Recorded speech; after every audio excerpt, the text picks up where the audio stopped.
Welcome to the show. It is a juicy topic today. We're talking about not feeling good enough. I can't wait to get right into today's show because if you feel like you aren't enough, maybe lately you have the weight of the world on your shoulders, your eating disorder is taking you down, and you just feel defeated. Girlfriend, you're enough. You're more than enough. And in today's episode, I'm going to remind you just how enough you are. If you've been struggling with not feeling good enough, then today's episode is for you. Listen in. Hey girl, welcome to the Her Best Self podcast. I'm Lindsey Nichol, former competitive figure skater and perfectionist, turned God-led imperfect boy mom and digital CEO. If you find yourself constantly thinking about food and wondering if you'll wake up one day free from the obsessive thoughts and behaviors controlling your life, then I've created this podcast for you because I know exactly what it's like to be a downright hot mess trapped in a destructive cycle of disordered eating. I finally found freedom, and you can too, girlfriend. So if you're ready to heal your relationship with food and body and break the chains of control and show up in your best health, then grab your favorite Tarjay journal and let's get to it so you can start living your best life as your best self. It's me, it's Lindsey, in your ear again today. I am so honored to have you listening to the podcast. I just want to start by saying how grateful I am to all my listeners. If you're listening today, I want you to know that I appreciate you so very much. You are on my heart. I'm so thankful for you. And I truly hope today's show blesses you in all the ways. But today we're talking about how enough you are. If you are circling and cycling in this eating disorder space and you have this unhealthy relationship with yourself and your body and food, it will leave you in this place of shame, satisfaction, shame, longing for control, shame, isolation, and more shame. It's like a black hole of never feeling good enough. I have struggled with never feeling good enough my entire life. And I wanted to start there because this episode isn't to shame you even more than what you're probably feeling already. It's to sit with you. It's almost like I wish I was having a cup of coffee with you right now. It's like I wish I was holding your hand, telling you that even though you may feel like you're not good enough and that you're failing at life, you're failing at all these things, that's a lie. That's a lie, sis, from the enemy, trying to keep you here. Today's show's for you. If you're listening to this, it's not by coincidence. It's because you need to hear that you're more than enough. And it's time to pick yourself up and start believing it is true. My eating disorder caused nothing but low self-esteem, poor body image. I was even more self-critical than I was before I started dieting in the first place. These are all ingredients for the perfect disaster of an eating disorder martini. Literally, it's a combustion of negativity. If you're constantly feeling like you're failing, that you're never getting it right, that you're missing the mark, you're afraid to disappoint everyone in your life, but you always end up disappointing you, you're constantly body checking and looking at yourself in the mirror, wishing you were smaller or different, or your thighs weren't this way. You keep comparing yourself to everyone around you in your circle, wishing that you could just eat like they do. I get it. Striving for perfection that you know deep down doesn't exist, but you believe that you can be it anyways. That weight, sis, of not feeling enough, it's too hard to carry. It's time to set it down. If you've never felt like you're thin enough or important enough or successful enough or sick enough, or you're never better, you're always here, you're never happy enough, you're not fulfilled enough, and you go through these constant cycles of semi-joy for things in life only to feel not good enough. I just have so much love for you because I get it.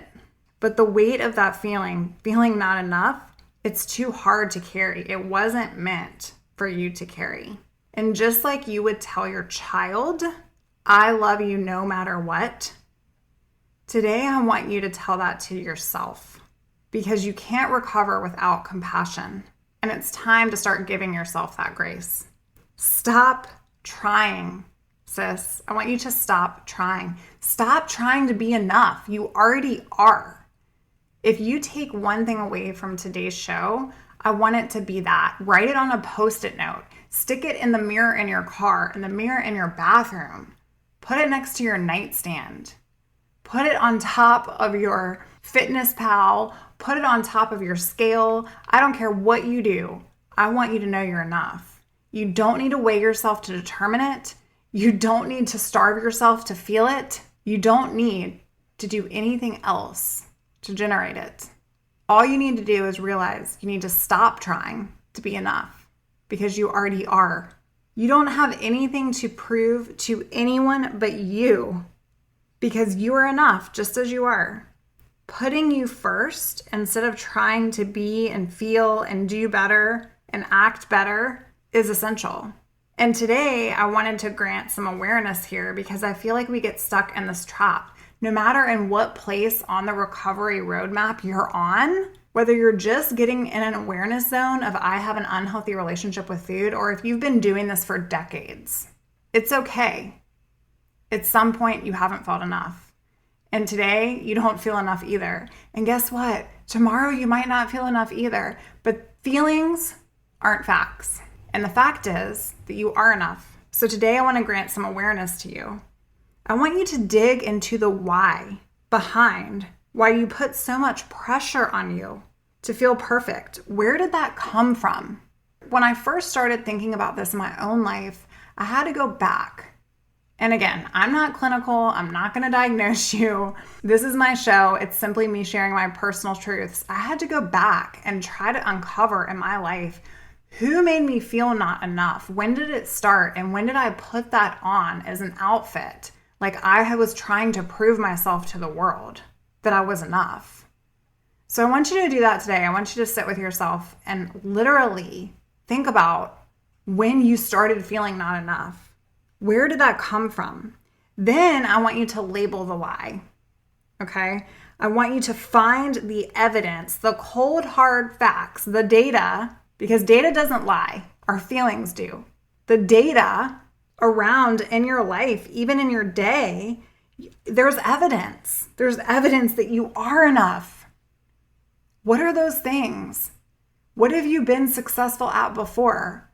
I mean, let's be for real. If you're here listening to the show, it's probably been restriction. It's probably been these unhealthy coping mechanisms. What got you here is going to get you out. I say that all the time. The determination, the strength that got you to this place is what's going to get you out. You don't need to try to be any more than you already are. Stop trying. You're already enough.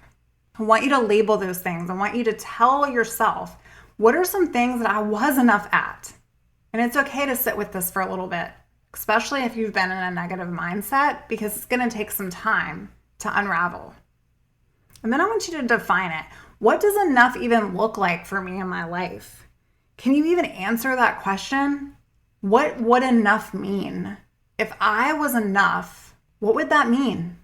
One thing that was super important and really clear to discover in my own life was even at my thinnest, I didn't feel enough. It would have never been enough. And so that's why I wanted to bring this message to you today, because it's not about you proving or earning or creating even more than you already have. You don't have to do that to be enough. You becoming thinner, you continuously down the spiral and this eating disorder isn't going to make you enough any more than you already are. So stop trying. And if you don't actually know what enough means, then I want you to challenge yourself to define that. What is enough for you? Do you actually know you aren't already enough? Or do you always raise the bar so high that no human being could possibly live up to the expectation? I'm over here raising my hand because that's me. We can't hate ourselves into a version of ourselves we can love. Lori Desheen said that quote, and I absolutely feel it on all the levels. You can't hate yourself with an eating disorder and doing all of these things to your body and to a version of yourself that you're going to love. It's not possible. So today I want you to stop the pressure. I want you to challenge your belief. Why don't you feel good enough? What would that mean to feel good enough? And is beating yourself up going to make you do better, feel better, or perform better? If you want something, sis, you must do the thing that you want. If you want food freedom, you must eat the food. If you want to feel good in your skin, you must appreciate your body. If you want to overcome not feeling enough, if you want to stop trying to be perfect, you must realize you already are by living into that truth. Today, I want to celebrate you. I want to give you the cred because listening to my show means your mind is already here. You already believe that this is possible for you. And I'm here to just echo that today. Recovery is possible for you because you're enough. But don't take my word for it. And maybe don't even take your word for it if you're second guessing yourself. For me, in my recovery journey, I clung to Psalm 73:26. God is enough for me. Because, sister, you need to stop looking at you to be enough. Sometimes you're not going to have all the answers, and you're not going to know all the things, and you're not going to know what step to take, and you're not going to know how you're going to get there, and you're not going to know all the details of recovery. And it's not going to be easy, and it's not going to be black and white, and healing is going to be messy, and there's going to be hard times. But you weren't created to have all the answers, and you weren't created to be perfect. Yes, you're enough, but God's enough for you. And sis, you can do this. Today's little pep talk to get you thriving. And I just want you to know that I have 2 spots open for the fall for recovery coaching. I work with clients one-on-one in my coaching container, and I can help support you in your recovery journey. We partner together weekly, and we go through all of these things, these lies that you're believing that are keeping you stuck. The truth is, you can recover from disordered eating. You can, even if you've been doing this for decades. But you have to start allowing yourself to do the thing that you want to do, even when you're scared to do it. If that's you today, reach out. Go to lindseynichol.com, fill out a client application, and I'll meet you there. And until Monday, take out a journal, spend some time with today's episode, go back and re-listen to this. You're enough. You need to stop trying to be something that you already are. All right, sis, until next time, bye for now. Oh, friend, thank you so much for letting me share what was on my heart today. My hope for this podcast is to help more women find freedom from food and body. If this has empowered or blessed you, let me know. I'd be honored for your rating and review of my show, and I'd love to connect with you in my private Facebook community. You really can move from perfection to purpose. Let's break the chains together. I'll help navigate the way. Until next time, bye for now, girl.